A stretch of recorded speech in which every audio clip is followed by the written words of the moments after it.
Bienvenidos a la Expotex Automotriz Virtual 2020. A continuación, seleccionamos uno de los 3 botones principales que nos direccionarán a las plataformas de capacitaciones, Olimpiadas o Expoferia Virtual. En nuestro primer botón, seleccionaremos la sala de capacitaciones que deseemos e ingresaremos a las transmisiones en vivo, donde los asistentes podrán realizar las preguntas que deseen y las mismas que serán despejadas por los instructores en este mismo instante.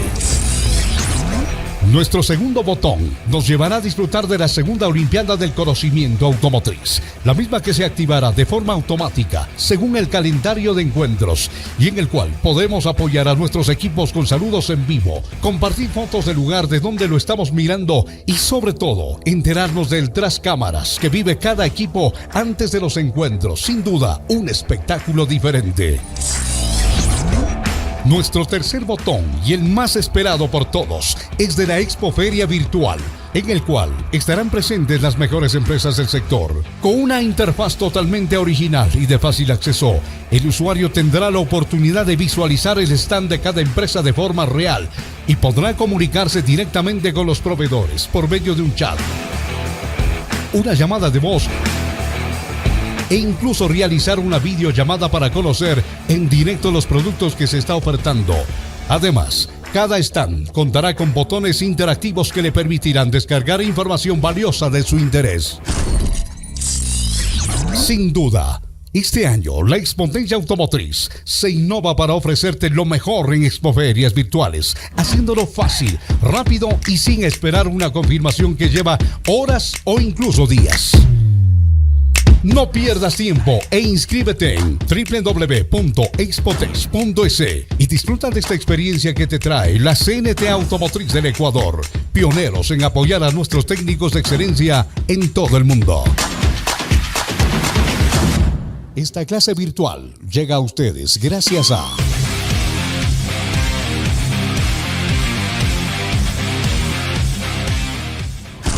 Bienvenidos a la Expotex Automotriz Virtual 2020.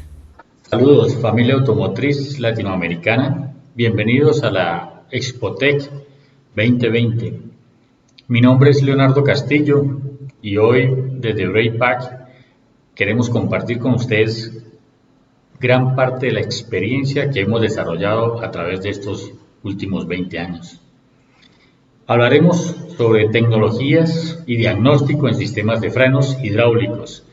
En estos momentos, arrancamos e iniciamos, dado que está enfocado esta charla específicamente desde lo técnico.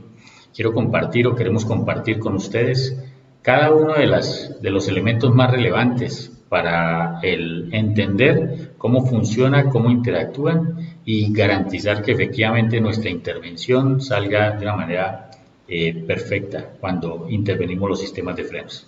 Bien, aquí lo que tenemos, pues básicamente la energía cinética o de movimiento, pues tiene su asiento físico y está afectado por una masa que es el peso del vehículo y una velocidad elevada al cuadrado.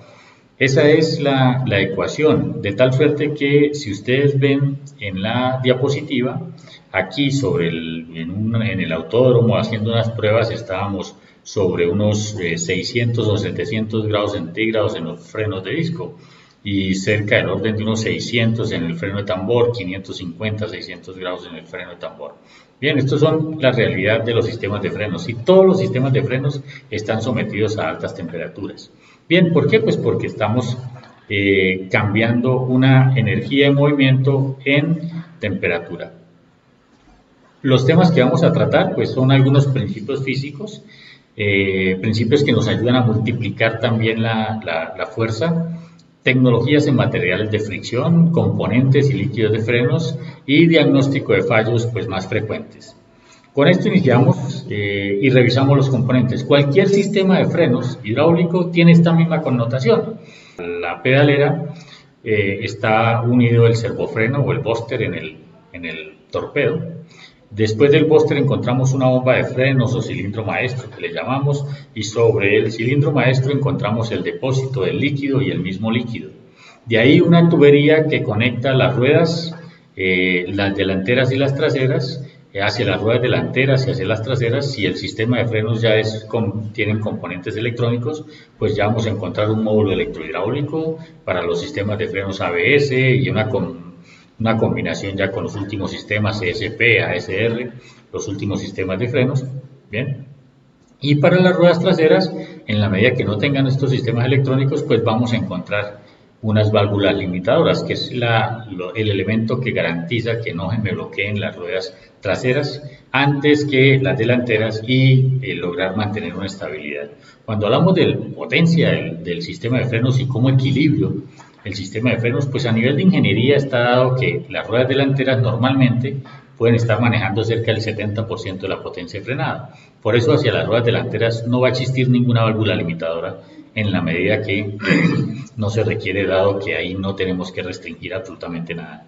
El eje delantero maneja la direccionalidad del vehículo y el eje trasero maneja la estabilidad. Por eso es que cuando se bloquean unas ruedas traseras, normalmente lo que sucede es que el carro tiende a derrapar. Bien, cuando accionamos el pedal de frenos, accionamos por lo menos 30 diferentes componentes. Y esos 30 diferentes componentes se mueven, actúan todos y están sometidos tanto a presiones, a esfuerzos, a altas temperaturas. Cada vez que piso el pedal de frenos, esa es la realidad. Por eso la importancia de nosotros, como técnicos, cuando intervenimos un sistema de frenos, es mirarlo y conocerlo en el todo. Un disco, unas pastillas, es una parte del sistema de frenos. Pero realmente el sistema de frenos, cuando yo lo abordo desde el punto de vista de mantenimiento, yo tengo que mirarlo como un todo. ¿Por qué? Pues porque ahí vamos a tener una serie de problemas y anomalías, y de hecho pues también la misma tecnología de los vehículos ha hecho que hayan algunos ajustes. Hablemos un poco de los diferentes elementos. Hablemos de cuántas veces, es una de las grandes preguntas que nos hacen, es cuántas veces multiplica los diferentes sistemas. Y aquí traigo este esquema que es muy sencillo y podríamos decir en general, esto es un promedio, que multiplicamos unas 76 veces desde el momento en que piso el pedal de frenos en 3 estaciones diferentes. La primera estación pues es una palanca mecánica, es el accionar el pedal de frenos, una fuerza por una distancia genera una multiplicación. Al ingreso en el booster o al servofreno ya va la primera multiplicación, eso es del orden de 4.2 veces más o menos, ese es el factor de multiplicación. Llega el servofreno y en el booster pues vamos a encontrar una descompensación de presiones. Ahora vamos a mirar exactamente. Y estos booster pues lo que hacen es multiplicar una potencia. ¿Cuánto? Son por lo menos 4.4, 4.3 veces de lo que ingresa a través del pedal de frenos. Bien, esto ya es un factor de multiplicación importante. Iniciamos con unos 25 de kN, pasamos a unos 100 y ya vamos en 420 a la salida del cilindro maestro del pistón de frenos, de la bomba de frenos. Bien, como tenemos una relación de diámetros a través del diámetro del cilindro maestro de la bomba de frenos y el diámetro del caliper, pues por efecto de variación de los diámetros voy a tener un efecto multiplicador. Y ese efecto multiplicador, pues su base es la definición de Pascal. En un circuito cerrado, ¿sí?, la presión es la misma en todos sus puntos. Lo único que sucede es que, o dos situaciones, uno es que la fuerza de salida en el pistón de salida, si el diámetro es mayor, pues vamos a tener una multiplicación. Si el diámetro es menor, vamos a tener una disminución. Eso es por efecto de relación de áreas en los pistones. Por eso ustedes se dan cuenta que un pistón de una Ford Explorer pues puede ser de mucho más diámetro que un pistón del caliper de un Renault Sandero o de un Chevrolet Aveo. Bien, entonces con esto, ¿hacia dónde nos dirigimos? Pues dirigimos es a que la multiplicación de la potencia de frenado va relacionado con las características, diseños, dimensiones y definiciones del mismo vehículo. Es diferente parar una NKR, NPR de 5, 6, 7 toneladas, posiblemente a 80 km por hora, que ir en mi Renault Sandero a los mismos 80 km por hora y voy solo.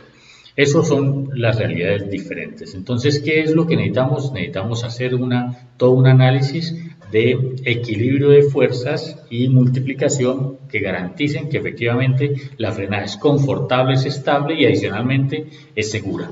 Esos son los tres elementos que se protegen. Bien, entonces pues de aquí este es los factores y los principios físicos: palancas mecánicas, palancas de vacío y palancas hidráulicas. Son los tres tipos de palancas que al final podríamos decir multiplican cerca de 76 veces.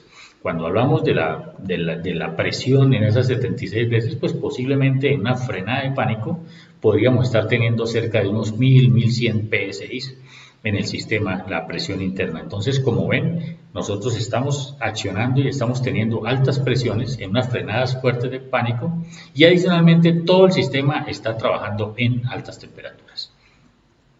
Bueno, hablemos del suavizador o del freno o del booster, servofreno o del booster. Cuando nosotros digamos que esto es un concepto muy básico de dos presiones, una que es vacío y la otra es la presión atmosférica. Si ustedes juegan con una jeringa, extraen, cierran el émbolo, la salida más pequeña de la jeringa, sacan el émbolo y lo sueltan, él solito se regresa. Al regresarse solo, pues sencillamente lo que vamos a tener ahí es que por un lado tenemos el vacío que hemos generado y por otro lado la fuerza de la presión atmosférica. En los booster o en los suavizadores se da el mismo fenómeno y es que es una descompensación. ¿Y por qué lo hace y por qué se da esa descompensación? Porque tenemos aquí una toma que es la toma de vacío. Normalmente viene del múltiple de admisión del motor una manguera que se conecta al servofreno. Y en el servofreno pues vamos a encontrar una válvula cheque. Esa válvula cheque permite que se extraiga cuando el motor está en la etapa de llenado. Normalmente lo que hace es extraer el aire que está en el servofreno o en el suavizador. Bueno, entonces tenemos una válvula cheque que es la que permite el paso del aire hacia el múltiple de admisión, dejando toda esta superficie y toda esta área vacío. Pero en estado de reposo, las dos cámaras antes de este diafragma que encontramos acá, estoy señalándolo, ¿sí?, encontramos que internamente hay una conexión y esa conexión permite que haya un solo bloque. Antes del diafragma y después del diafragma tenemos vacío. Eso es en estado de reposo. Cuando pisamos el pedal de freno suceden dos situaciones una detrás de la otra. La primera es que el primer accionamiento aísla estas dos cámaras, la cámara de vacío con la cámara de presión. Y la siguiente es que le permite, con el siguiente accionar, eso es en milésimas de segundo, el siguiente accionar permite que a través del filtro en la pedalera entre el aire.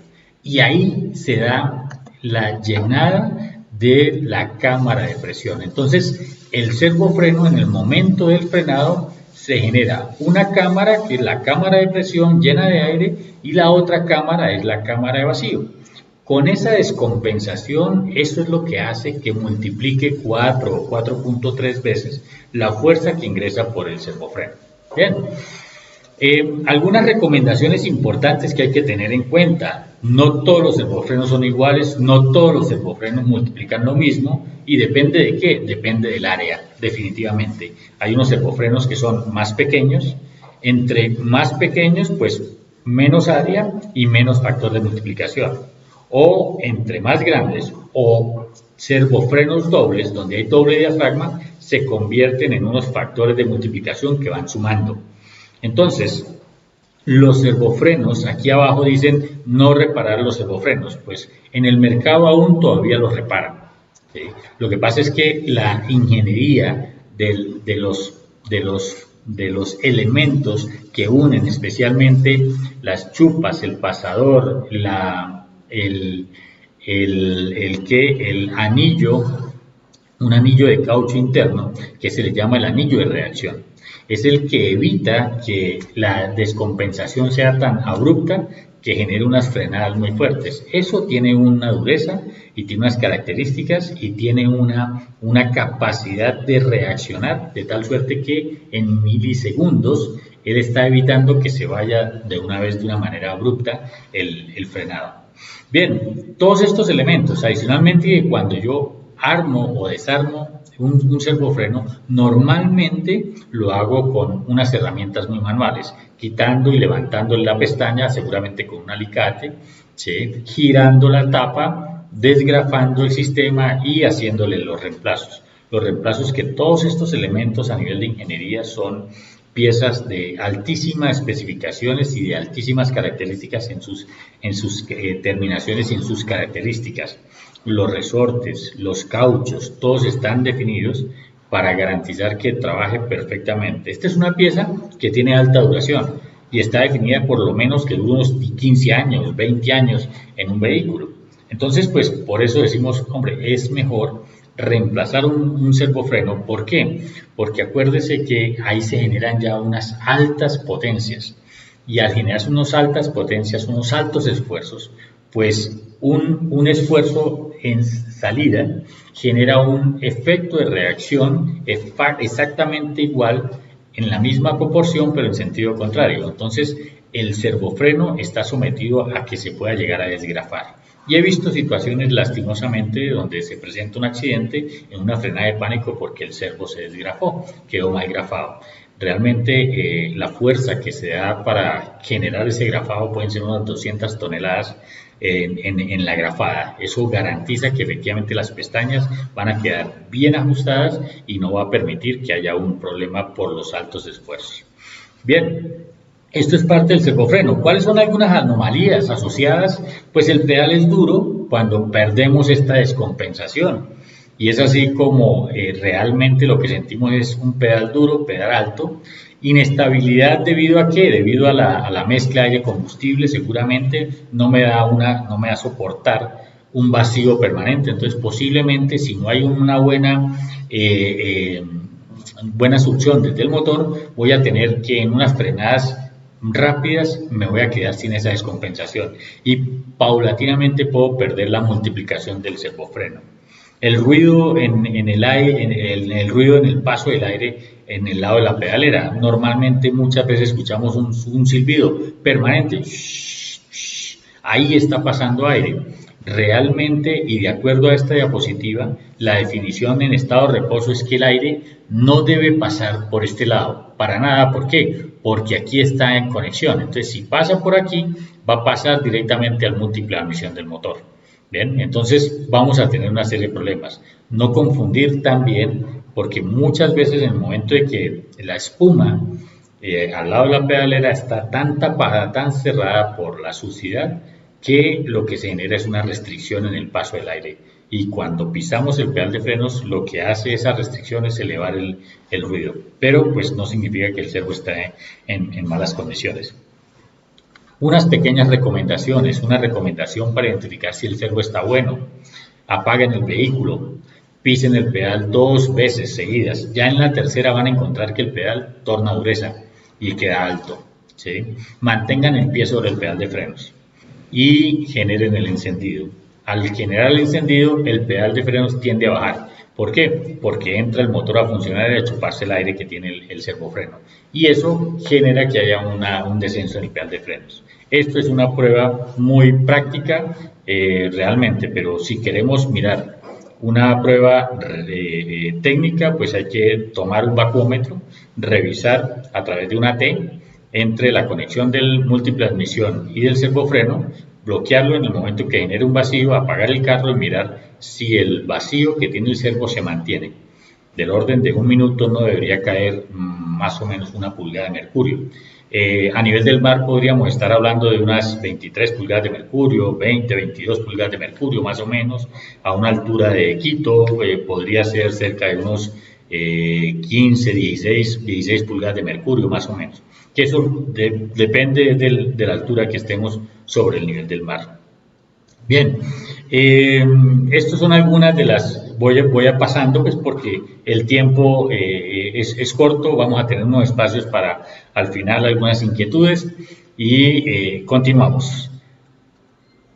Cuando hablamos después del servofreno, las bombas de frenos o los cilindros maestros, pues los cilindros maestros son los que me van a gobernar la tranquilidad de entregar líquido a cada una de las ruedas para que las pastillas en los frenos de disco y las bandas en el freno de tambor me generen la frenada y bloqueen tanto los discos como la campana.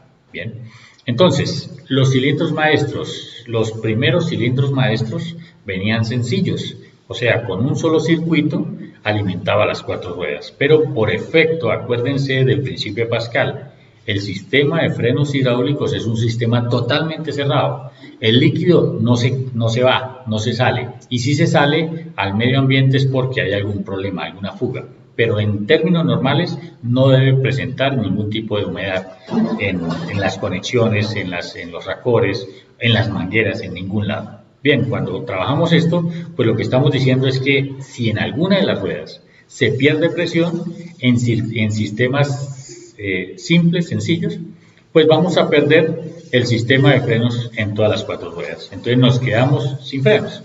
Eso hizo que redefinieran los diseños y habláramos de circuitos dobles.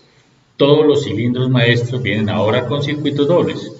Un pistón que alimenta 2 ruedas y el otro pistón alimenta las otras 2 ruedas.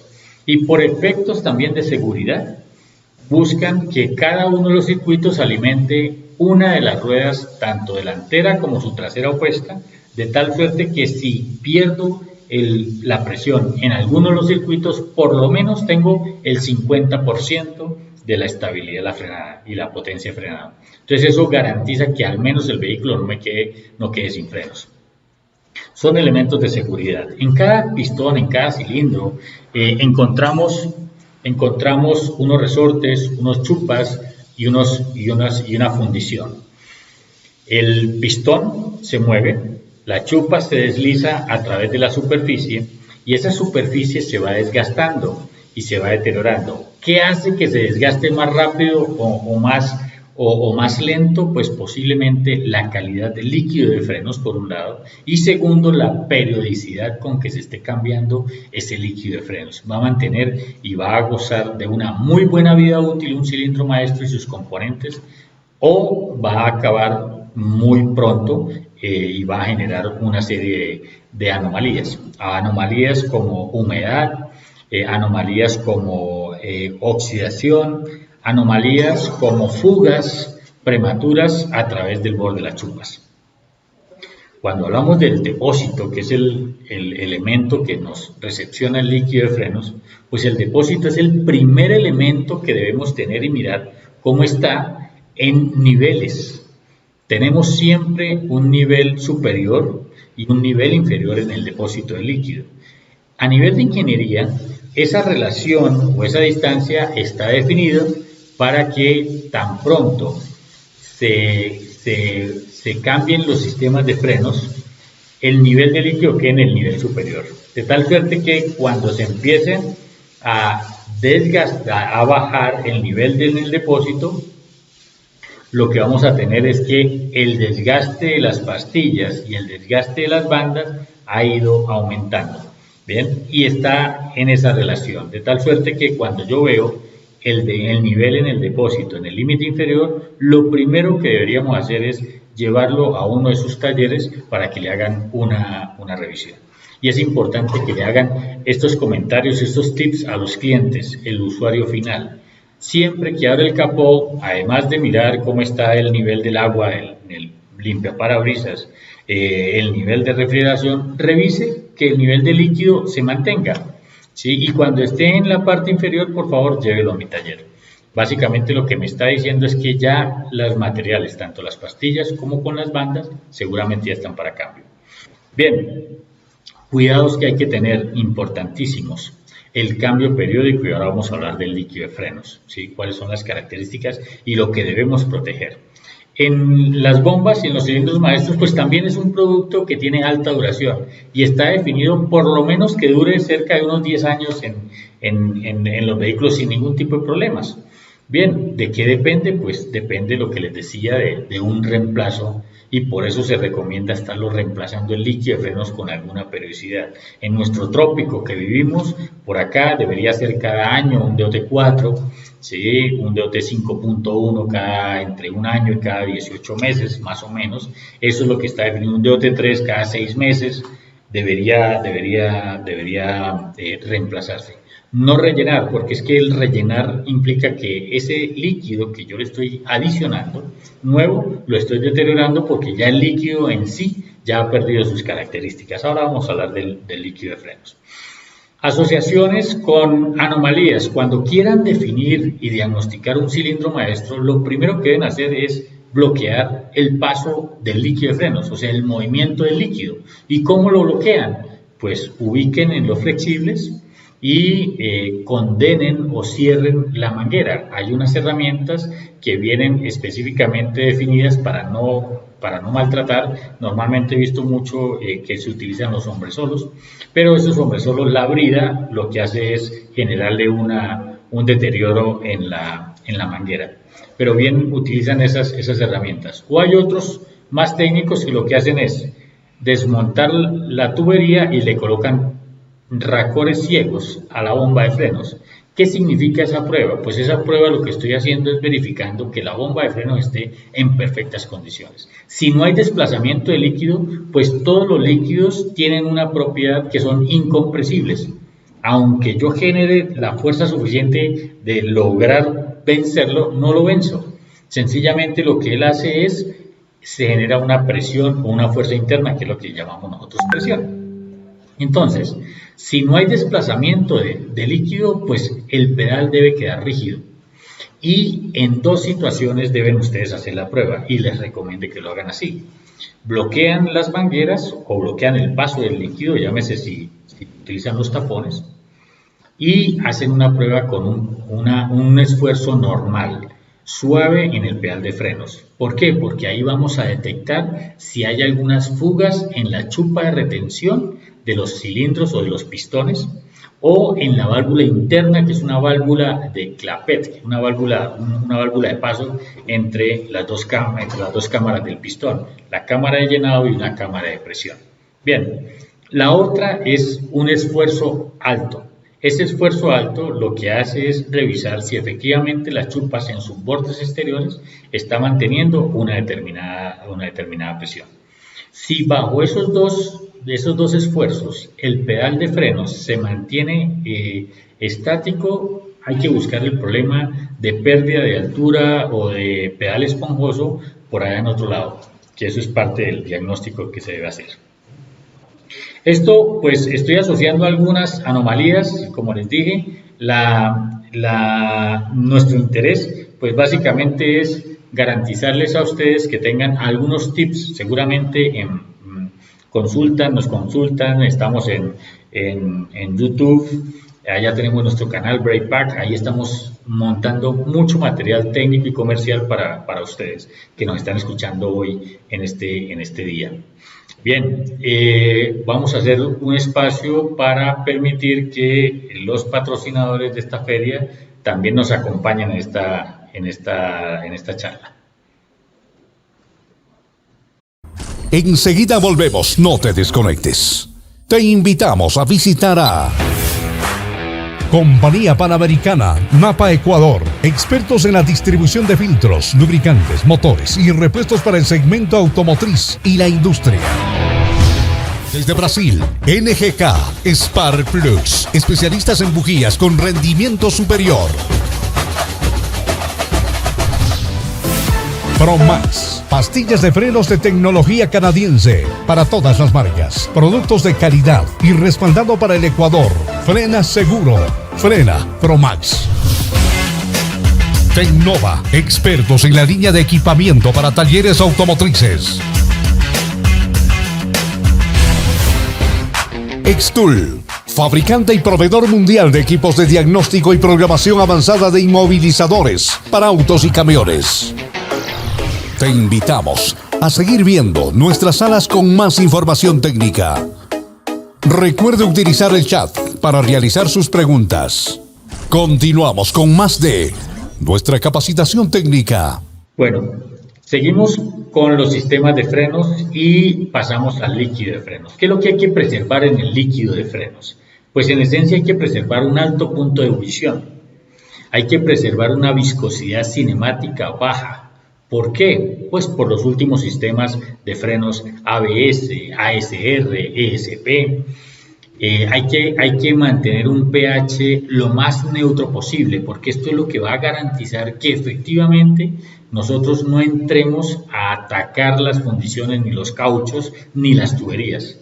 Entonces es lo que buscamos. En esencia, las normas de los líquidos, pues empezamos del DOT3, pasamos al DOT4 y superamos al DOT 5.1. Eso es lo que nos define la norma. Entonces, ¿qué nos define la norma? La norma nos define que los líquidos de frenos son a base de alcoholes y glicoles. Adicionalmente, cada empresa tiene su desarrollo tecnológico y cada uno, como al igual que los vehículos, cada uno le va colocando más sensores, más elementos de seguridad, más protección, más potencia. Cada fábrica tiene sus características y su tecnología.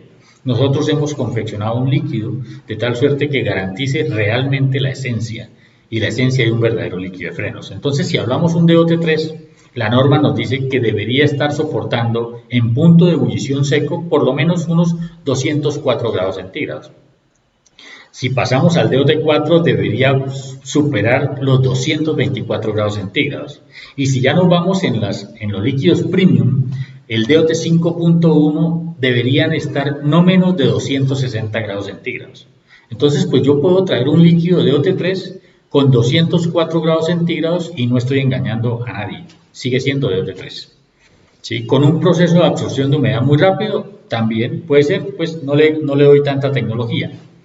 Paso a un DOT4 y le doy 224 grados centígrados de resistencia térmica en el punto de ebullición seco. Bien, eso está perfecto, pero yo también puedo hacer un DOT4 del orden de 250, 260 o en el caso nuestro que lo enviamos a 265 grados centígrados. Entonces, ¿qué es lo que estamos procurando proteger? Alta resistencia térmica. Acuérdense en la primera diapositiva que les mostré, un vehículo en el autódromo, sobre las 10 de la noche estábamos haciendo unas pruebas, en los frenos delanteros cerca de 700 grados centígrados, en los frenos traseros cerca de unos 600, 550, 600 grados centígrados. Discos al rojo vivo, campanas al rojo vivo. ¿Qué significa con esa temperatura? Esa temperatura la disipa el medio, la disipan los discos, la disipan las pastillas y lo que disipa las pastillas por efecto de conductividad térmica le llega al pistón. Y el pistón se calienta y al lado del pistón inmerso está el líquido de frenos. Entonces, el líquido de frenos que tiene más susceptibilidad de hervir es el que están los líquidos al lado de los pistones, especialmente pistones en los frenos de disco. Ahí es donde se están generando las temperaturas. Entonces, si nosotros tenemos 600 grados centígrados, 600, 700 grados centígrados entre la pastilla y el disco, posiblemente en el pistón puede estarle llegando 150, 155 grados centígrados. De hecho, es que si tenemos un líquido o degradado o un líquido de baja especificación, pues posiblemente perdemos los frenos, no porque el material de fricción no frene por la temperatura, sino porque hierve el líquido de frenos en el caliper y genera burbujas. Y las burbujas en un circuito totalmente cerrado sí es compresible, el aire es compresible. Entonces eso significa que inicialmente el pedal va a ser esponjoso o llega un momento que acciono totalmente el pedal de frenos y me quedo sin frenos. En un momento de necesidad, normalmente bajando una pendiente del orden de unos 20, media hora, posiblemente si voy muy rápido, mi vehículo va muy pesado, tengo caja automática, no la utilizo sino sencillamente la dejo en el drive y dejo que avance el vehículo, que se desboque. Bien, esto es importante. ¿Por qué? Porque es que en la misma tecnología lo que hacemos es que garantizamos que el proceso de higroscopicidad que tienen todos los líquidos, absolutamente todos los líquidos son higroscópicos. ¿Qué significa eso? Absorben humedad del medio sistémicamente. ¿A través de qué? A través del tiempo. Entonces un líquido de DOT3 recoge mucho más rápido la humedad. Un líquido con el 2.5, con el 2.2% en volumen ya pasa del punto de ebullición seco al punto de ebullición húmedo. y puede pasar de 165 a de 265 a 165 grados centígrados. Son 100 grados de temperatura que puede caer en la medida que tenga ese 2.2. Ahora bien, también nos preocupamos por darle tecnología y le aplicamos una serie de boratos, silicatos y otros elementos que me permiten absorber más lentamente ese porcentaje de humedad. Se va a degradar, sí, y nuestro líquido pues está definido por lo menos para que dure entre 1 año y 18 meses sin ningún tipo de problemas. Vamos a tener un punto de ebullición siempre alto, protegiendo y pensando siempre en la seguridad. Entonces, frente a esto, ¿qué es lo que decimos? Hombre, ¿por qué la viscosidad cinemática ahora hace mucho énfasis? Y aquí les traje unas marcas muy representativas, que son los desarrolladores de los módulos electrohidráulicos. Delphi, Advix, Continental, el mismo Bosch, todos esos son dos desarrolladores, pero en sí la tecnología ha ido evolucionando y ha ido avanzando. Los primeros eran muy grandes, del orden de 6.2 kilogramos, los últimos pueden ser de 1,5 libras más o menos. Eso significa que los módulos electrohidráulicos van bajando, se van achicando, pero los pasos de las electroválvulas también van siendo más pequeños. Entonces, ¿qué significa? Un líquido que tenga una fluidez adecuada y una viscosidad cinemática baja, muy estable en las diferentes temperaturas. Las pruebas se hacen a 100 grados centígrados, se hacen a menos 24 grados centígrados, de tal suerte que su viscosidad no se caiga tanto que se pase por cualquier lado, ni se vuelva tan espesa que demore y se vuelva muy lento el reaccionar. Y eso se traduce que en los últimos vehículos, la Toyota, las Ford, los diferentes vehículos modelos 2021, posiblemente están llegando con algunos de estos sistemas ya de manera compacta los últimos sistemas. Entonces, ¿qué significa? Necesitamos tener una viscosidad cinemática estable y baja que garantice la tranquilidad que puede utilizar el líquido de frenos en un vehículo modelo 90 sin ningún tipo de problemas, o en un vehículo modelo 2021 con sistemas ASR y ESP, por ejemplo. Bien, esto es parte de la responsabilidad que tenemos. Por eso la gran importancia de nosotros como técnicos, entender que el líquido de frenos es un elemento transmisor y que se va degradando. Por eso es fundamental que en cada cambio de pastillas, en cada mantenimiento, cambiemos el líquido de frenos en su totalidad. Va limpiando, va removiendo todas esas mugres que se van quedando y que se van deteriorando por el desgaste mismo de las mismas chupas que en el roce con el cilindro maestro. Bien, pedal largo, pedal esponjoso. La purga, fundamental. Posiblemente cuando tenemos aire atrapado en el sistema, lo que sentimos es un pedal esponjoso que tengo que bombear varias veces para que tome altura. En ese momento hay aire en el sistema o está pasando algún problema. Alguna situación, por ejemplo, doy un giro en la rueda y piso el pedal de frenos después de dar el giro y se me da el pedal a fondo y vuelve otra vez y retoma altura. Eso puede ser un problema de rodamientos. Voy pasando por un rizado y ese rizado va generando este golpeteo en los pistones y lo va entrando. Entonces, la siguiente frenada lo que hace es remover el pistón hasta donde debería estar, y eso significa que queda pedal bajo. Entonces, posiblemente después de un rizado, si el cliente les dice, mira, es que iba por un rizado y fui a pisar el pedal de frenos, me quedó sin frenos, pero después volvió a tomar altura, pues posiblemente puede ser un problema de rodamientos. ¿Bien? Estas son algunas de las recomendaciones importantes que hay que tener cuando nosotros trabajamos un concepto de mantenimiento total. Por eso hacemos mucho énfasis que el mantenimiento no es solo cambiar una pastilla o un disco, hay que revisar cada uno de estos elementos. Cuando hablamos de material de fricción, estamos hablando también de la evolución de los mismos materiales. Y hablábamos del asbesto hace muchos años atrás, aún todavía aquí en Colombia, hasta este año tienen la posibilidad de utilizar asbestos, al fin lo quitaron por su situación contaminante. El asbesto lo dejaron de utilizar para sistemas de frenos. Muy buen producto, muy noble, trabaja muy bien, pero su efecto perjudicial para la salud hizo que en los diferentes países hace más de 25 años los hayan dejado. Braypac nunca ha trabajado con materiales de asbesto. Siempre trabaja con tecnologías de última generación, desde las semimetálicas, pasando por las fibras de Kevlar, aramidas, cerámicas. Básicamente es eso. Entonces, cuando mezclamos un material de fricción, estamos mezclando por lo menos 25 componentes diferentes. ¿Que le dan qué? Le dan toda esa característica. También, yo veo una pastilla de frenos y yo la puedo decir, está bien, tiene buen terminado, sí es la figura, pero no sé cómo se va a comportar. El material de fricción se comporta no linealmente, se va comportando de acuerdo a las características de la temperatura. Y por eso encontramos nosotros que cada una de esas partículas, por ejemplo las resinas, nosotros utilizamos resinas fenólicas sólidas de alta densidad, es el que aglutina y el que mantiene compacto el material de fricción. Por eso es difícil levantarle el material con la uña. Pero qué tan fácil es cuando ya se quema el material de fricción empezar a escarbarle. Ahora les traje y les comparto un poquito algo de esas anomalías. El grafito es un lubricante, ayuda a la resistencia mecánica. Las gomas modifican el coeficiente de fricción, las virutas como el bronce, el cobre, el latón ayudan a la conductividad térmica y al coeficiente de fricción. Una pastilla no puede ser tan conductiva ni tan no conductiva. ¿Por qué? Porque igualmente es perjudicial. El Kevlar, la aramida, la limalla de acero son los que le dan la personalidad. Por eso decimos son pastillas semimetálicas, son pastillas en cerámica, son pastillas en materiales orgánicos. Cada una de ellas le da como su personalidad y algunos óxidos diferentes que ayudan a la estabilidad del coeficiente de fricción. Todos los materiales de fricción pasan a través y todos los productos del sistema de frenos pasan a través de pruebas de laboratorio.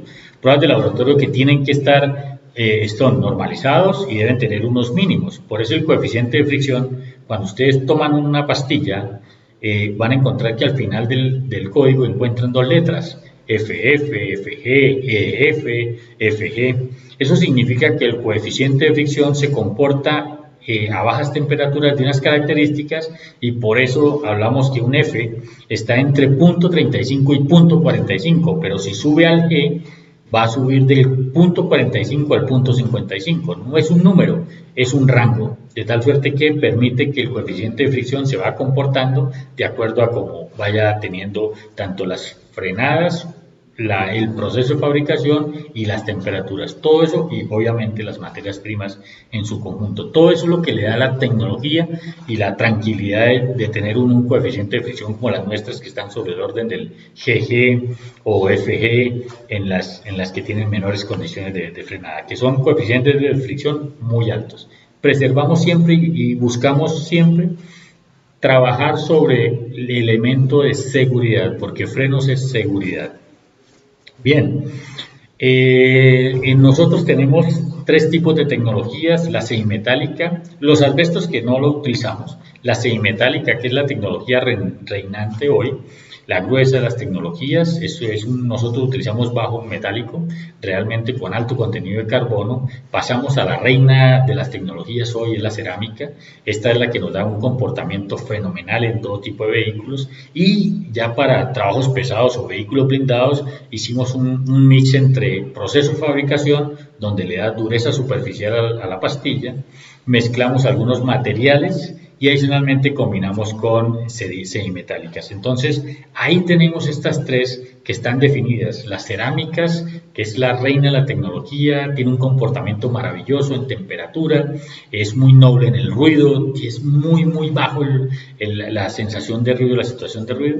En todos los materiales de fricción, en todos los sistemas de frenos hay ruido, sino que más o menos hasta los 30 decibeles es soportable, de 30 a 60, de 30 a 70 ya empieza a ser, sobre los 70 ya empieza a ser fastidioso, ruidoso, y por ahí sobre los 100 decibeles, cuando ya la pastilla está tocando, la lámina antirruido está tocando el disco, ya se vuelve muy fastidioso, que sobre los 100 decibeles. Bien, cada una de estas tecnologías está preservada para que trabajen muy bien. Si son vehículos pesados, trabajos pesados, trabajen con este tipo de tecnologías, con la Titanium Hardwork.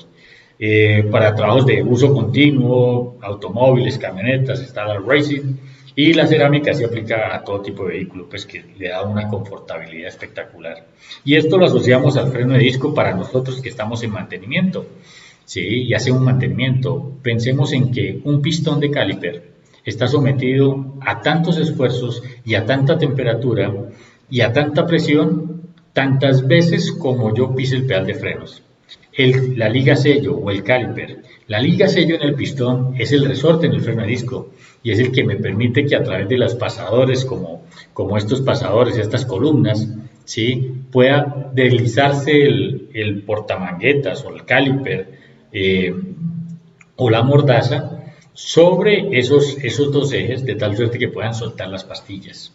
Bien, fundamental, los antirruidos. Por aquí tenemos estos antirruidos. Estos antirruidos son unos flejes y esto es lo que va a evitar que efectivamente genere y entre en resonancia la frecuencia natural de la pastilla, del disco, del eje, porque al final cuando se frena todo se vuelve uno solo. Entonces, gracias a este tipo de elementos son los que rompen esa resonancia y evitan que se vuelva audible el fenómeno del ruido.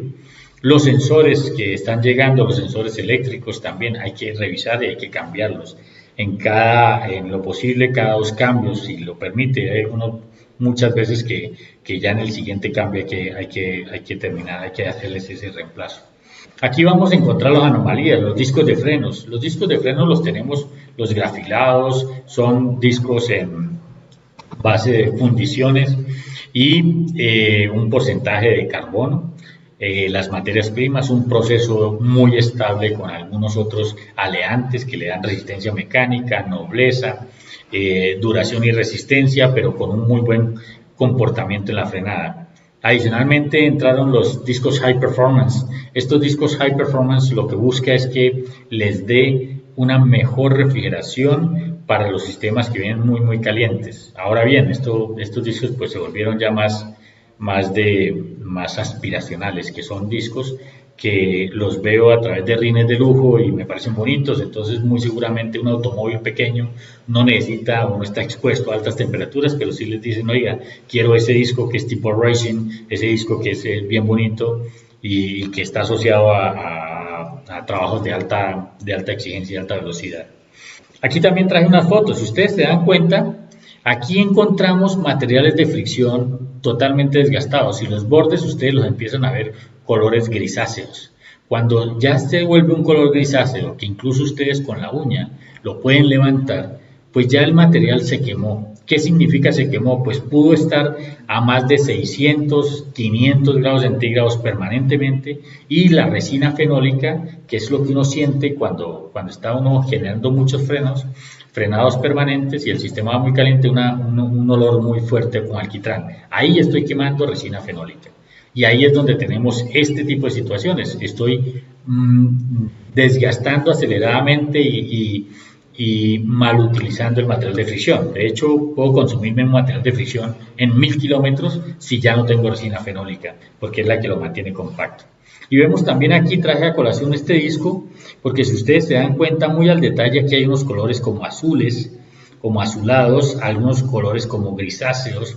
Pues este disco ya está sometido a tan alta temperatura, llámese por abuso del sistema o porque hubo algún problema, un atascamiento en los pasadores o en el pistón, algo quedó rozando que generó altísima temperatura.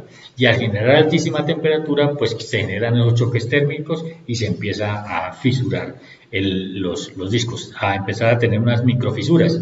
Aquí no sé si alcanzan a ver bien. Esta situación son los desgastes anómalos. Desgastes que en la parte superior acá está gruesa la pastilla y aquí ya está totalmente desgastado. ¿Qué significa? Pues seguramente el criterio de mantenimiento no fue el adecuado y están trabajando con unos pasadores vueltos nada, totalmente desgastados, que permiten una serie de movimientos en el sistema. Bien, aquí con esto pues tenemos vibraciones en el pedal de frenos, ruidos graves y agudos, un raspado que normalmente se da, eso es un sonido grave que generalmente se da producto del proceso de asentamiento de las pastillas con discos nuevos. Unos ruidos muy agudos, que es el chillido, que puede que sea por problemas de mantenimiento o un disco supremamente endurecido que no lo hayan rectificado. todos los discos están para que rectifiquen en cada cambio de pastillas. Por eso los discos en la masa o en el borde exterior, en bajo relieve, en los discos breakback, al menos está el espesor mínimo que debe tener el disco. Entonces, por favor, preserven ese espesor. Si bajan ese espesor y trabajan con discos muy delgados, las pastillas se le van a consumir por lo menos un 30% más acelerados que las condiciones normales del disco. Porque el disco es masa. Y esa masa necesita también que me ayude a aliviar temperatura. Y les traía el diagrama hierro-carbono, pues porque por los choques térmicos que se dan acá, se cambia la composición molecular. Y yo puedo tener un disco que puede pasar de fundición a un acero. ¿Eso qué significa? Que cuando lo voy a rectificar, no lo puedo rectificar, porque ya ni siquiera el buril de tungsteno le entra. Y puede rectificar. ¿Qué significa eso? Que ese es un disco que generó un choque térmico tremendísimo a través de elevadas temperaturas y pasan por charcos de agua o se mojan y sistémicamente se van endureciendo. Por eso los discos hay que rectificarlos. Todos los discos hay que rectificarlos hasta donde permitan. Bien, seguimos entonces con válvulas limitadoras. Estas válvulas limitadoras pues son fijas a la salida de la bomba, normalmente las encontramos acá, ¿sí? Que van una para una rueda y la otra para la otra rueda de los dos circuitos en este caso, o válvulas limitadoras que vienen sensibles a la carga. Entonces, ¿qué es lo que me permiten? Pues me van a permitir realmente es garantizar que mientras la presión en los frenos delanteros, que no hay ningún tipo de restricción, va en aumento, llega un momento, un punto de quiebre, donde aunque yo pise el pedal de freno muy fuerte, me va a bloquear la presión. O sea, no me va a dejar pasar más de 300, 320 PSI, así yo tenga 1000 PSI en el sistema delantero, por esta válvula. Y estas válvulas, pues cuando son efectos de la carrocería, en la medida que esté más cargado el balde o esté más cargado mi baúl, pues me va a permitir por lo menos unos 3 pasos adicionales o 2 pasos adicionales de aumento de presión, de un gradiente de más o menos unos 30 PSI adicionales. Bueno, cierro el círculo con los frenos traseros y traigo a colación el limpiador de frenos porque este es el nuevo producto que estamos lanzando en Colombia y en Ecuador, de tal suerte que me permite limpiar, mantener todas las superficies, además que tiene beneficios para parte eléctrica, alternadores, arranques, carburadores, sensores MAP, sensores de flujo, todo eso me sirve porque tiene nanotecnología. Esto viene de la fábrica de Alemania y de alguna manera es un buen componente para ayudar en el sistema de frenos y en el mantenimiento. Los resortes, observen aquí estos resortes.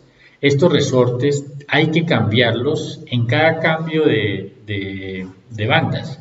Cuando cambiamos bandas de frenos, estamos cambiando por lo menos a los 60.000 kilómetros. Por cada 2 cambios de pastillas o 2.5 cambios de pastillas, se cambian un juego de bandas. Entonces estamos hablando que las bandas ya han hecho trabajos del orden de por lo menos 60.000 kilómetros. Por eso nosotros entregamos las bandas zapatas ya listas para ensamblar y para hacer el reemplazo. Manejan la geometría, garantizan la geometría y a las bandas y a las campanas pues también hay que rectificarlas en la medida que requieran. Estas puntillas aquí que se ven, esto también hay que cambiarlos porque estos están sometidos a altas temperaturas, a altas presiones y altos trabajos. No esperen hasta que un resorte se rompa, porque cuando ya se rompe es porque ya terminó su ciclo totalmente, pero los resortes van perdiendo sus características, su coeficiente de elasticidad por trabajo o por temperatura. Y es eso a lo que está siendo sometido el sistema de frenos permanentemente. Bien. Con esto complemento básicamente es que a través de nuestra página web pueden ingresar y ahí hay unos boletines técnicos. Y estos boletines técnicos lo que hacen es que les dan a ustedes más elementos o lo pueden compartir con sus clientes del por qué ustedes recomiendan hacer mantenimientos de todo el sistema, una revisión completa. No se queden exclusivamente en un producto, porque un solo producto no es lo que les va a garantizar un efectivo y un buen mantenimiento. Por eso, con Breakback tenemos el portafolio más completo del sistema de frenos, porque pensamos en ustedes, en que cada uno de ustedes tenga la posibilidad de hacer un buen mantenimiento, que si necesitan un resorte, unos pasadores, unos antirruidos, un cilindro de rueda, una bomba de frenos, un búster, todos esos, un cilindro, una pastilla o una banda zapata, todo eso lo encuentran a través de productos que están muy bien establecidos. De hecho, hay una ficha técnica para aquellos que quieran hacer el checklist de tal suerte que lo puedan desmontar, lo pueden bajar y con mucho gusto lo pueden utilizar. Esto es para el servicio de ustedes.